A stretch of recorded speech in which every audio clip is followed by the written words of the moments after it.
Today we will review the URA Record of Advisory Assistance and Other Contacts form, which is one of HUD's documents for voluntary buyout or acquisition programs that have displaced tenants, therefore triggering the Uniform Relocation Assistance and Real Property Acquisition Act, or URA, requirements. A hyperlink to HUD's URA Record of Advisory Assistance and Other Contacts form can be found on the Texas General Land Office website at recovery.texas.gov. To locate the document, go to the Local Buyout and Acquisition Program page, which is linked below in the description section of this video. Scroll down to the right side checklist section and click on the URA Record of Advisory Assistance and Other Contacts link. Once you click the link, your computer will download the PDF document. Subrecipients will need a PDF viewer and a printer or PDF editor to view and edit the document.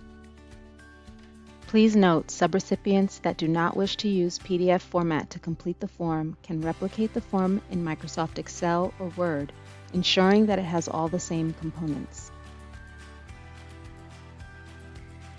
Subrecipients are required to provide advisory services to tenants displaced from the dwelling to be bought out or acquired. At a minimum, the advisory services should determine the relocation needs and preferences of each person to be displaced and explain the relocation payments and other assistance for which they may be eligible, the related eligibility requirements, and the procedures for obtaining such assistance.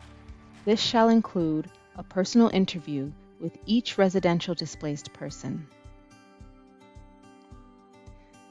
The advisory services should also provide current and continuing information on the availability, purchase prices, and rental costs of comparable replacement dwellings, and explain that they cannot be required to move unless at least one comparable replacement dwelling is made available as set forth in Title 49 CFR Subpart B, Section 24.204, Subsection A. And as soon as feasible, the subrecipient shall inform them in writing of the specific comparable replacement dwelling and the price or rent used for establishing the upper limit of the replacement housing payment, so that they are aware of the maximum replacement housing payment for which they may qualify.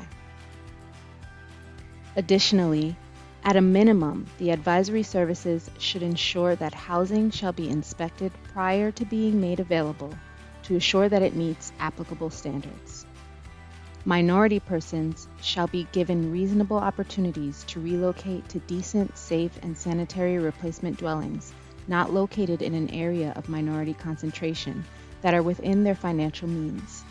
This policy, however, does not require a subrecipient to provide a person larger payment than is necessary to enable a person to relocate to a comparable replacement dwelling. The subrecipient must offer all persons transportation to inspect housing to which they are referred.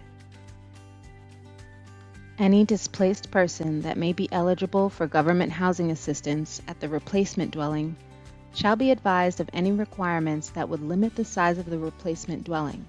See Section 24.2, Subsection A6, Paragraph 9, as well as of the long-term nature of such rent subsidy and the limited 42-month duration of the relocation rental assistance payment. Providing a written notice or series of notices along with the HUD brochure is not sufficient to assure that a person affected by the project understands their rights and responsibilities. As soon as feasible, the agency shall contact each person who is affected by the project to discuss their needs, preferences, and concerns. Whenever feasible, contact shall be face-to-face. A list of minimum relocation advisory services may be found in Title 49 CFR Subpart B, Section 24.205, Subsection C. In order to offer sufficient advisory services and record keeping, subrecipients should complete the URA Site Occupant Record Residential Tenant Form to record all information gathered from the tenants. See the URA Site Occupant Record Residential Tenant Form instructional video for more information. And the URA Record of Advisory Assistance Form to record any contact with affected persons. The URA Record of Advisory Assistance form is meant to provide evidence of all contact made with tenants and their households to demonstrate that the previously mentioned required advisory services have been offered. The URA Record of Advisory Assistance form should include dates of personal contact with tenants and information on the advisory services provided. Now we will briefly review the required fields when completing the Record of Advisory Assistance and Other Contacts form. For this video, we will use an example of a fictional applicant and location to explain the form. On the Name of Occupant line, fill in the name of the head of household as indicated on the application. In this case, we will be advising Sam Smith. The form should also include the page number and the total number of pages for this record. Next, the caseworker will record their name and the date contact with the displaced tenant was made in the first column.